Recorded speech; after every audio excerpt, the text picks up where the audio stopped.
இன்னும் நமக்கு நிறைய வெற்றிகள் கிடைக்கும். நினைச்சுண்டு நீங்க விரதத்தை இருங்க.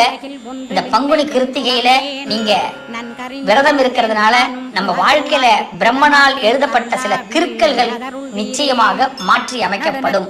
முருகபெருமான் தன் வேளால் நமக்கு நன்மைகளை செய்வார். நம்பி விரதம் இருந்து பாருங்க, நல்லா இருப்பீங்க, நல்லது நடக்கும். மார்க்கமாய் ஜோதியை காட்டிடுவாய் சிவயோகியாக என செய்திடும் குருநாதா. ஆசையறுத்து அறநடியை காட்டிவிடும் மெய்யடியராக்கி மெய்வீட்டில் இருத்திவிடும். கொங்கு நாட்டிலே கோயில் கொண்ட ஸ்கந்தகுரோ கொல்லிமலை மேலே குமரகுருவானவனே. கஞ்சமலை சித்தர் போற்றும் ஸ்கந்தகிரி குருநாதா, கருவூரார் போற்றும் காங்கேயா ஸ்கந்தகுரோ.